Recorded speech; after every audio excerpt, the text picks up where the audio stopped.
Hello, everyone. It's Mr. Kissinger at the Citizenship Academy in Syracuse, New York, and this is fifth grade math, module 6, lesson 16. Today, we're going to construct perpendicular line segments and analyze the relationship of the coordinate pairs. So, we're going to kind of be doing something similar to what we did in lesson 14 with parallel lines, except this time we're going to be working with perpendicular lines. So, it says use the coordinate plane below to complete the following tasks. Draw a line segment PQ. So my ruler here is a straight edge. And this time it wants me to just draw a line segment. So go from here to here, line segment PQ. Now it asks us to plot point R, which is 3, 8. So 3 here and 8 up here.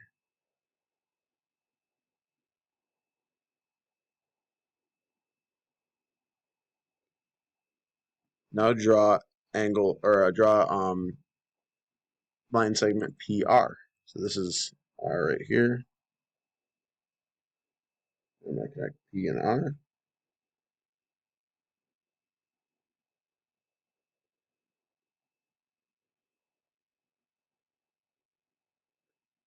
Explain how you know that RPQ, angle RPQ, is a right angle without measuring it.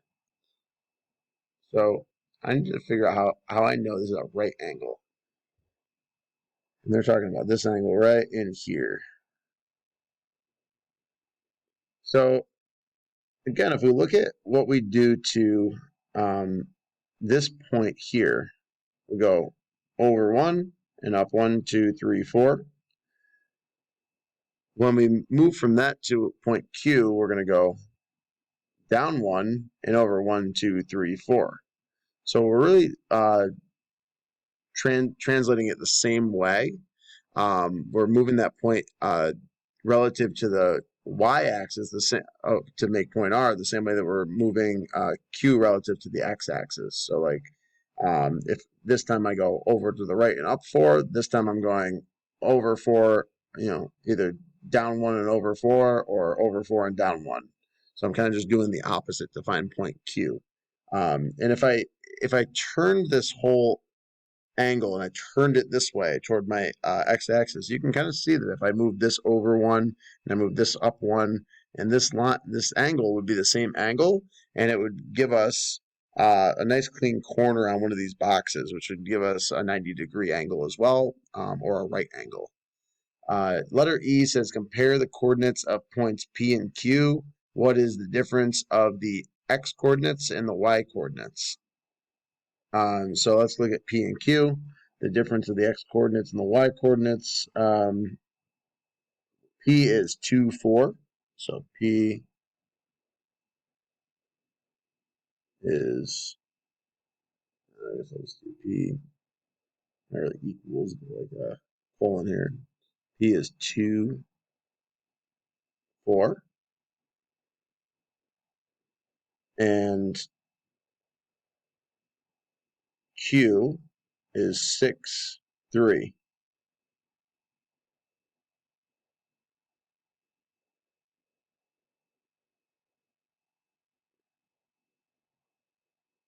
So what is the difference of the x coordinates and the difference of the y coordinates?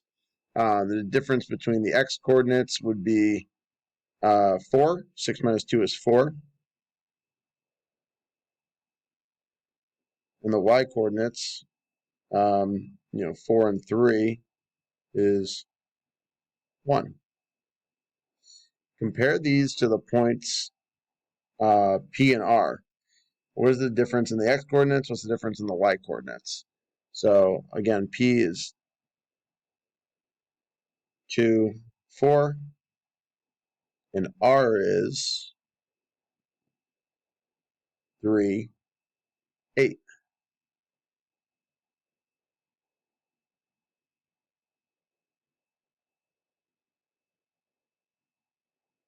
So the difference between our x coordinates now is 1, and the difference between our y coordinates is 8 minus 4, which is 4.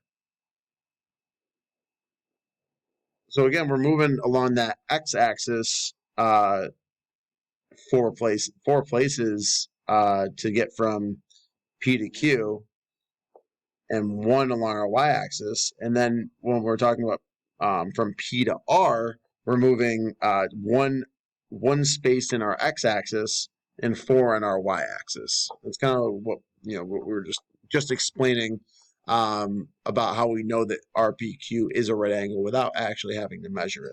And of course we could always put something that we know is square, like this ruler in the corner of it, and that's a right angle. We can see that fits right nicely in there. That's square. Even the corner of another piece of paper I could put in there. That's square, and it would fit right into there as a right angle. A couple ways that we can look at it. Letter G says, what is the relationship of the differences you found in parts E and F to the triangles of which these two segments are a part?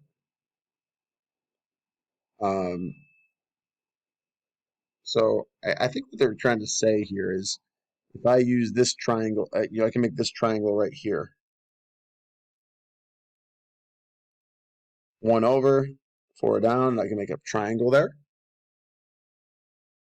And then I could do the same thing here.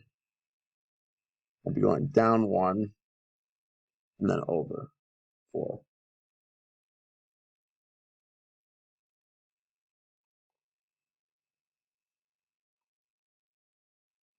And these two triangles here, they're really the same triangle. We've just taken this one and we've moved it down here. So here we have a triangle, and here we have a triangle. And again, it's down 1 over 4, or up 4 and over 1. Those are going to be the same shifts in coordinates, just along the x-axis for PQ and along the y-axis for PR.